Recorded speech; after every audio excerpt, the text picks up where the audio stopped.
সাতাশিতে পা রাখলেন কিংবদন্তি অভিনেত্রী সাবিত্রী চট্টোপাধ্যায়। 1937 সালের 21শে ফেব্রুয়ারি বাংলাদেশের কুমিল্লা জেলার কমলাপুরে জন্মগ্রহণ করেন সাবিত্রী চট্টোপাধ্যায়।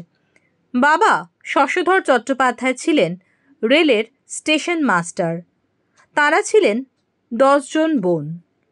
1947 সালে দেশভাগের সময় কিশোরী বয়সে কলকাতায় দিদির বাড়ি টালিগঞ্জে চলে আসেন সাবিত্রী চট্টোপাধ্যায়।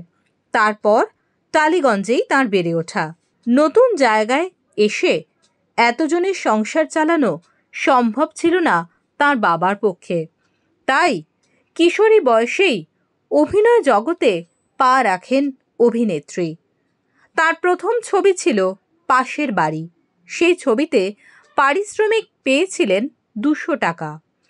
পরবর্তী সময়ে গলি থেকে রাজপথ, অবাক পৃথিবী, অনুপমা, দুই ভাই, ধন্যী মেয়ে, মাল্যদান, নিশিপদ্ম সহ অসংখ্য ছবিতে অভিনয় করেছেন সাবিত্রী চট্টোপাধ্যায়। উত্তম সাবিত্রী জুটি বাংলা চলচ্চিত্রে এক বিশেষ মাত্রা রাখে। উত্তম কুমার বিভিন্ন সাক্ষাৎকারে সাবিত্রীর প্রশংসায় পঞ্চমুখ হয়েছিলেন বহুবার। অভিনেত্রীর অভিনয় দক্ষতায় মুগ্ধ হয়ে সকাল থেকে কিংবদন্তি অভিনেত্রীকে শুভেচ্ছায় ভরিয়ে দিয়েছেন তার অসংখ্য ভক্ত অনুরাগীরা। তবে এবছর জন্মদিনে কারোর সঙ্গেই দেখা করেননি সাবিত্রী দেবী। এক সংবাদ মাধ্যমকে তিনি জানিয়েছেন তার শরীর ভালো নেই। বিগত 1.5 মাস ধরে তিনি জ্বর, সর্দি, কাশিতে খুবই অসুস্থ। তাকে নেবুলাইজার নিতে হচ্ছে। তার রূপ, গুণ, অভিনয় দক্ষতায় মুগ্ধ ছিলেন প্রযোজক, পরিচালক ও অভিনেতারা।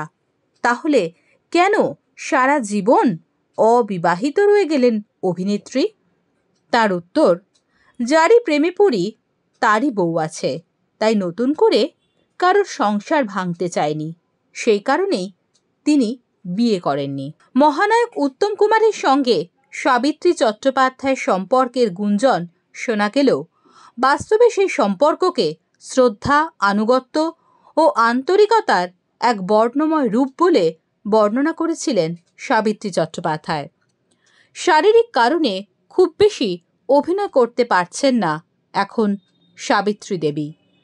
বিরাট বাড়িতে এখন অনেকটা সময় একা কাটান অভিনেত্রী। বোনেদের ছেলেমেয়েরাই আজ তার সংসার।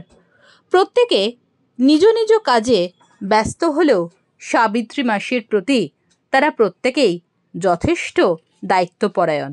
আর রয়েছেন তার টলিউড পরিবার ও গুণমুগ্ধ ভক্তরা। সাবিত্রী চট্টোপাধ্যায়ের জন্মদিনে ইমেজ বেঙ্গলের পক্ষ থেকে অনেক শুভকামনা ও শ্রদ্ধার্ঘ্য।